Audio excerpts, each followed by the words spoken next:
Welcome to Impactful Chats, Episode 6, Part 2. I'm Malin Martinez, and today we're chatting with Dr. Atul Grover, Executive Director of the AAMC Research and Action Institute, as of today, his new position, no longer Executive Vice President, and also with Karen Mitchell, the Senior Director of Admissions Testing Service at the AAMC. Welcome, Atul and Karen.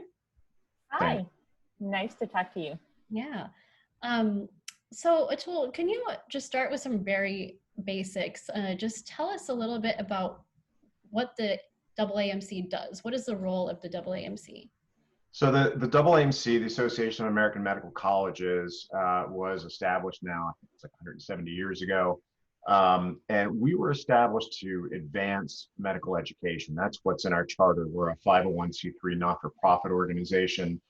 But part of what we do at our core is work with a membership, right? So we're a member association the same way that the American Hospital Association is or the American Medical Association. We're a little unusual on a couple of points. One, we have institutional members, not individual members. So our members are the health systems. So you're at Pritzker, University of Chicago Health System, Dean, CEO, they're the ones that we interact with. And then also academic societies. So your academic surgeons, your academic internists, hospitalists, and basic scientists are all part of our governance, as are residents and students. And so we weekly, have ways to communicate with all these folks. Every couple of weeks, we've been having conversations, particularly now in the current environment, with deans, CEOs, but also with students and residents, with our learner community, to make sure we hear what's going on in their lives as well. Because even though they are not traditionally what we would consider members, they don't pay us dues or anything, they're important parts of our constituency. And again, because we're here to advance medical education, they are critically important. Now, over the years, we have developed a set of services that include AMCAS, Electronic Application Service. It's now been around for 50 years. Remember, this was all pre-Common App, which I didn't have when I applied to college. I was doing all this by hand. You can go to the AAMC News website and you can actually find a snapshot of my old application that they included from 30 years ago or something. Mm-hmm. So, this was all paper. We developed all of these things, the MCAT, AMCAS, ERIS, because we found that there were some real problems in the application process, lack of standards from institution to institution. And we really wanted to be a service for our members, as well as for all the applicants. Because if you can imagine, having to do multiple applications, even beyond secondaries, the primary applications, all the interviews, everything. We're trying to streamline that as much as possible. Now, keep in mind, that's probably, a third of the 700 people that work at the AAMC. Most of our organization is really devoted to advancing the work of those medical schools, their faculty, their educators, the teaching hospitals, the clinicians, people like you who are at our member institutions. And so we do traditional member-oriented things like the Hospital Association, like the Medical Association. And so the other way we're different is that we have hospitals and health systems as members, and we also have physicians as well as scientists. We also have VA medical centers that are members because we have a 70-year plus relationship with them. As you may know from your own training, most of us actually do some of our training in the VA, and the veterans are an important population that we care for. So we've got all that clinical stuff. We also do over half of the NIH-funded research through you, our faculty at our institutions. And we train 75% of all the health professionals, not just MD physicians, even though 155 MD granting medical schools are our core membership. We really train nurses, physical therapists, social workers, all of these folks at academic health centers. Part of that work has been because you guys have been talking about COVID and the need for things like PPE and testing. That's been a core part of our work since February, is really meeting with the federal government, meeting with folks who were in the Ebola network that we actually helped set up several years ago when we worked with the last administration and Ron Klain, because they were key to being in the front lines of responding to COVID. That responses had to morph, and we've had to work with the federal government to explain why we need more testing, why we need more reagents, why we need more PPE, try and get them to stay out of our way as we help our members procure this stuff, sometimes from overseas, working with State Department, USAID, working with HHS.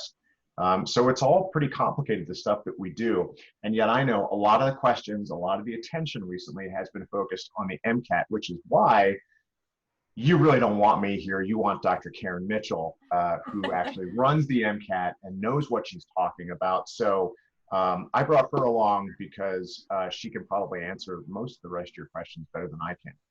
Right, that's great. And so basically what you were kind of summarizing now is that during the summary of sort of the end of what you were saying is during the pandemic, you're responding to a broad array of different issues, about a third of which a third of your organization is responding to sort of the testing and that part of the issue, the MCAT testing.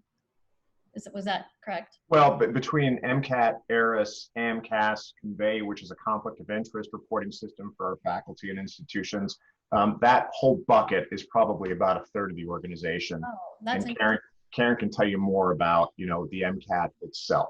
Gotcha. So yeah, exactly. So the reason we're all here today is that there's been a lot of concern voiced by students who are applying to medical school this application cycle or taking the MCAT this year or both, about how the AAMC responded to COVID-19, with most of their concerns falling somewhere under the umbrellas of MCAT administration and scheduling, and then communication about aspects of the application process. So what changes to the MCAT and the MCAT administration process did the AAMC make in response to COVID-19? So Elaine, thank you for asking that question. And I want to start by saying Atul and I and all of our colleagues recognize how hard a time this is for medical school applicants. Applicants have been preparing for years for the medical school application process. And just as they're approaching the finish line moves farther away. And we know all the issues that all of us are experiencing now in terms of racial injustice in our country, and all the anger and alarm that has caused, in addition to the health and safety concerns, make it difficult for students to focus on the exam and to study. So this isn't an ideal time to take a test, especially one that is as consequential for many applicants as it is. And we don't have any perfect solutions to administering the exam in a way that is as good as we would want it to be during this unprecedented time. So when the pandemic hit, the association's leaders and some of its members worked together to put together a plan that would do a couple of things. Number one, the plan tries to test students, as many students who would like to take the exam and feel comfortable doing so this year, in a way that gives them the flexibility to change their plans if local conditions change or if their own needs or comfort levels change. So we tried to increase the number of testing appointments that were available so that students could test where and when they wanted to. But we also wanted, of course, to protect the health and safety of the examinees and test in ways that were consistent with state and local guidelines and that protect students in the test centers. And so the way that we did this was we shortened the MCAT exam from 7 hours and 30 minutes to 5 hours and 45 minutes by removing some of the administrative content and some of the unscored content. And by shortening the exam, we were able to schedule 3 testing sessions a day in the test center. So students can choose to take the exam starting at 6:30 in the morning, at 12:15 in the afternoon, or at 6 o'clock at night. And so having a shorter exam and those 3 testing sessions available provided over 50% more testing appointments than are usually available in a typical year. So that's what gives the students flexibility. We also have changed the processes that we're using to report scores out so that after each exam, scores are getting into students' applications just 2 weeks after their test date. So in a normal year, it would be a 4-week reporting cycle, but now it is 2 to help students kind of move through the application process in a way that's more similar to a typical year. the association waived all rescheduling and cancellation fees for the exam. So students can change their minds about whether and when and where they want to test as many times as they would like to.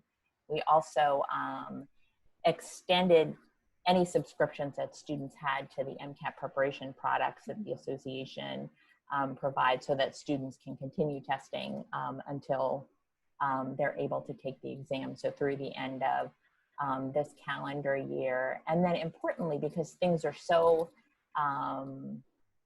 different in our country, the AAMC expanded its fee assistance program so that more students can qualify for financial assistance this year than in the past. Oh, that's great. And so from the best of your understanding, how have the students been impacted by these changes? Yep.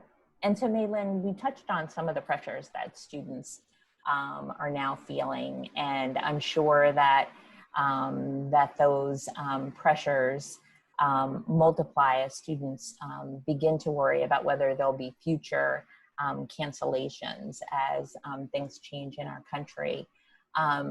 But one of the things that we saw when students registered for the exam is that the data about students' kind of satisfaction with the test dates and the test places, testing locations that they registered for were the same as in the past. So in a typical year, about 85 or 90% of students say that they got their preferred location and testing date, and that's about what the data showed this year. But of course, we can't know kind of for students who are in hotspot areas at a particular point in time, how that feels to them. And there may be students who feel that they should travel to take the exam because they're in a hotspot location or for some other reason. And we've been communicating to students that we hope that they won't travel to take the exam because we put so many testing appointments into the registration system, and students will have such flexibility to kind of change their plans for this year and test where it's comfortable for them to do so, that we're hoping that students will not travel in ways that are unsafe. I see. And I know that the cancellations they're ongoing, and they may be ongoing because the pandemic is an ongoing dynamic situation. And so as the situation evolves, have you all been able to develop new ways of handling subsequent cancellations based on whatever feedback you've received on the previous one? Yep, we sure have. So, you know, the largest cancellations, of course, were in March and May when all of us were under stay-at-home orders. And so those exams were canceled in a wholesale way. We began administering tests again on May 29th in a small number of places. And right now, and as of the middle of June, we're testing in every location in the United States. But there have been a small number of cases where we've had to close the exam because we've had staffing issues or because there have been other kinds of complications with the testing. And so we have a process in place where we notify students 3 to 4 weeks if their test date is at risk of being canceled. So if we can see that state and local guidance may be changing, and we can use that information to help us think about particular test dates, we would notify students 3 or 4 weeks ahead of time if their test date is at risk of cancellation. At that point, they can reschedule if they want to, or they can keep their appointments and keep watching the guidance in their areas. And then at 10 days before the exam, then we would cancel the appointment if it turns out that the guidance suggests that that's the right thing to do. I see. And that's via email. You just email them directly? Email, and then a very small number of cases, phone conversations. Yep. And a slightly different topic, how has the AAMC dealt with MCAT accommodations requests and scheduling exams for students requiring accommodations during the pandemic? Yep. And kind of another question in that area, if a student is accommodated this year, but for some reason ends up not being able to take the exam or changes their mind and decides to take it next year, what are the accommodations extended to that time period? Yep. So both good questions, mainly. So first, I want to say that that the process that we typically use to help students with disabilities get all the accommodations that they need is a high-touch and highly individualized process. So we work individually with examinees to find out what they need and where and when they want to test, and to make sure we've got all the needed accommodations in place. And so that person-to-person process works well in a typical testing year, where it's staggered over the course of weeks and months that students are expressing their interest in taking the exam. But in this atypical year, the system faltered, and we are taking longer to contact and schedule students than any of us would like, and it's not good enough. I think it's important to say that we reserve specific testing appointments for students with disabilities. So the seats are there, the appointments are there. And it's also important to say, I think, that students' accommodations approvals will continue to work. So when students get approved for an accommodation, under most circumstances, it's for a 2-year period. And even if a student is at the end of the 2-year period, they can seek an extension. So that part of the issue, I think, is not problematic for students. So, so we're committed to helping students with disabilities test this year. We're working hard to register them for appointments that allow them to test in good ways. But it is taking longer than any of us would wish. Yeah. And then I was also just kind of curious about this. Is the process different to request an accommodation for something like a learning disability versus if someone has a wheelchair? Yep. Oh, it is. Yep. Okay. It is different. So, so there are certain kinds of accommodations that don't require any changes to the timing of the exam or the presentation of the exam, and those are very much more straightforward to get. So if a student has a wheelchair or needs a service animal or needs to eat and drink during the exam or monitor their sugar levels, those are pretty straightforward accommodations. The harder ones are the ones where the student needs to extend their exam over a couple of days, or has kind of unusual accommodations like a reader or a recorder or something that's not typical. Gotcha.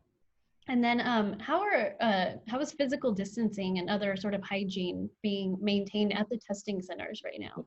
Yep, so that's such an important question. And health and safety are our main priorities during the testing year. And so the testing centers are organized so that there's social distancing between the workstations that students take their exams in. So students are seated 6 feet apart when they take the exam. They're also spaced by 6 feet during their check-in process and in the common areas. Students are required to wear masks, as are the test center staff.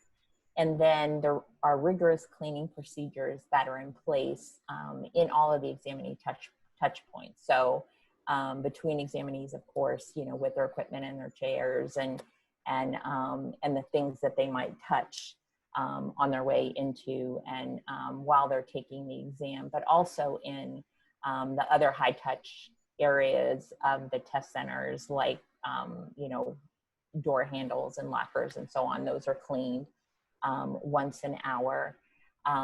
Students can wear gloves if they would like to. There's hand sanitizer available for students. There are tissues available, soap and water, obviously.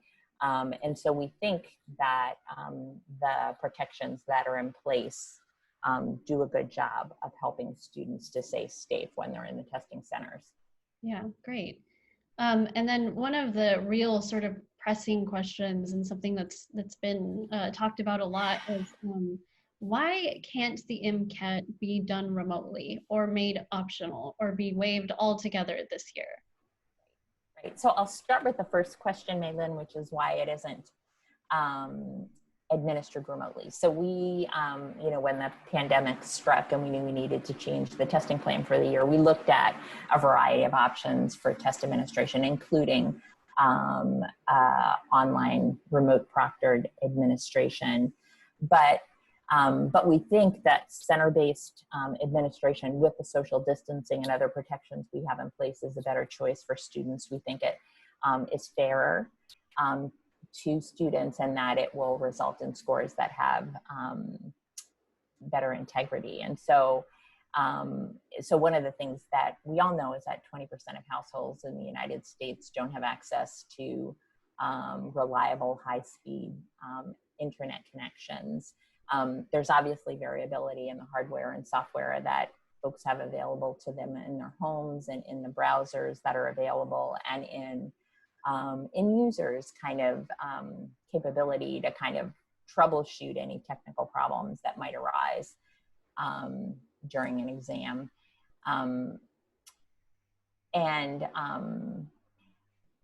We also, the infrastructure for administering tests online at this moment doesn't really have the security procedures that you would want to have in place in order to make sure that the exams were being taken without assistance. So the infrastructure just really isn't ready for a high volume, high stakes test. That's the length of the MCAT exam. Mm-hmm. In terms of optional administration, the medical schools decide what application data they would like to use in student selection and what they ask students to submit. And so it's a school level decision about whether they ask students to submit MCAT scores.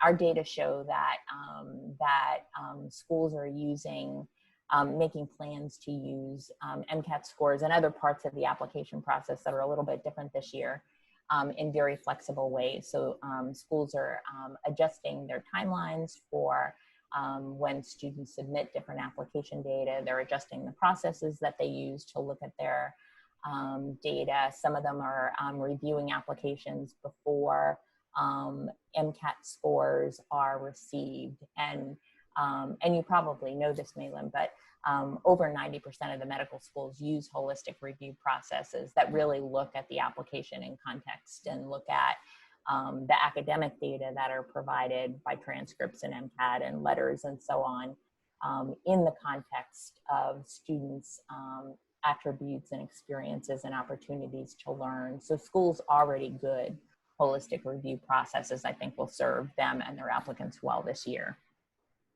Gotcha, I see. And so then I guess on to some questions regarding the communication issues that have been brought up. I guess one of the questions I've seen the students themselves voice is, why has the primary mode of communicating to the students about changes during the pandemic been via Twitter instead of via official emails? Yep. And so, as with other areas of the program, and, as we've already talked about, this unprecedented context is really kind of highlighted some areas where we can do better moving forward. And I think communication is definitely one of those areas. I think students worry that we're not as transparent as we should be, that we haven't communicated as often as we should. And in terms of the vehicles for communication, we do use direct email, sometimes phone, as I said, our website, and Twitter to communicate depending on what the communication is. So for information where we already know who's impacted, like if we're changing something about a particular test date, we would email those students directly, or we would call those students directly. But there are some cases where we're communicating about things where we haven't met the examinees yet, and so we don't have their contact information. And so those communications would be on our website with a prompt out through Twitter for students to come to look at our website. And then another way that we communicate that we haven't talked about is through the Pre-Health Advisor Network. So many of the students who take the exam have a pre-health advisor at their undergraduate institutions. And so we push all the student communications out to the advisors as well, who also help communicate with their students. I Yeah, see. and I would just add, Malin, that we're trying to adapt in unusual times. One of the priorities we have is, of course, protecting the health of the public. And so, if you think about this exam and how it's different from some of the other standardized exams out there, we're really asking the public to trust us in how we assess future positions. There's no single way that we do that. The MCAT is used along with GPA, along with letters of recommendation, because they're all important. And the holistic review process that Karen alluded to was one that we basically helped train up the medical schools to say, look, rather than trying to see if your applicants meet some minimum threshold of MCAT or GPA or both, and then saying, I'm going to look at you as a person, what we've asked them to do, and 90% of them now do it this way, even though it's much more labor intensive. And if you've ever served on an admissions committee, you know how intensive it is. That you want to look at the individual holistically to say, okay, tell me about your experiences. Tell me about the life you've lived, the distance you've traveled. What have you accomplished in your life under what conditions?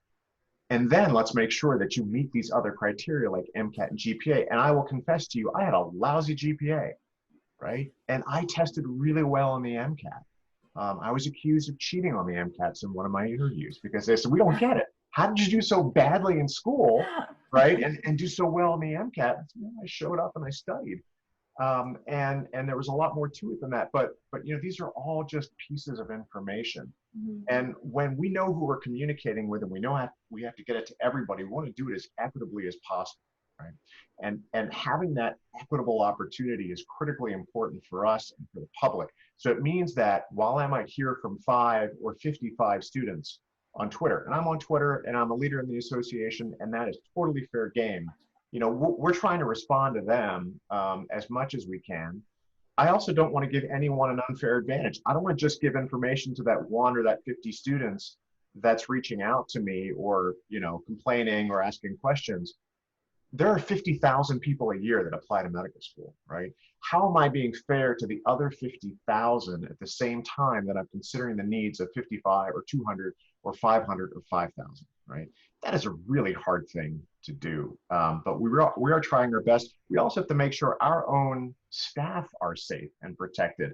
One of the things that happened I wasn't aware of is that as we train more people up to actually work in the call center, and the call center is the best way for people to get answers, is to go through that services call center. As we did that, we had some of our staff members get COVID.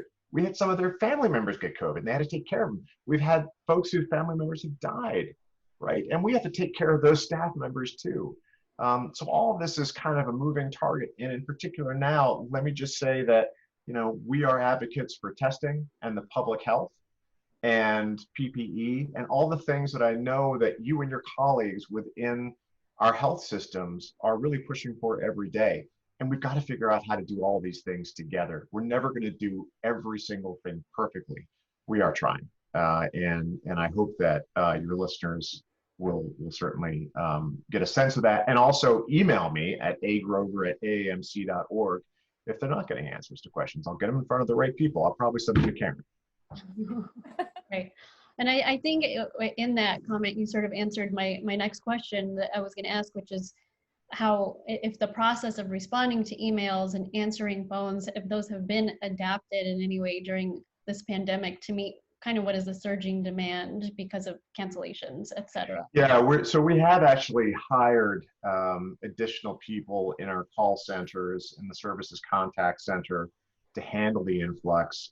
We're just completing their training, because the other thing we have to do is make sure that they're trained and they know what they're doing, because I don't want to screw up when somebody calls, right? So they're just doing that. Learning about the ins and outs of the MCAT and MCAS takes time. And as I mentioned a second ago, we have had to deal with COVID with our own staff members and with their family members. So we're trying to figure out how to add new behind the scenes systems to help sort and answer examinee and applicant questions more quickly. That's our goal. And we haven't done everything that we can do yet, and we're trying. Yeah, great. Well, thank you both so much for being here and for addressing what is not an easy situation to address. And I certainly don't envy either of you. and having to deal with this. And it sounds like you guys are doing your best. And so I thank you for that. Yeah. Thanks, Malin. Appreciate it. Yeah. Thank you. Yeah. Okay. And thank you for joining Impactful Chats.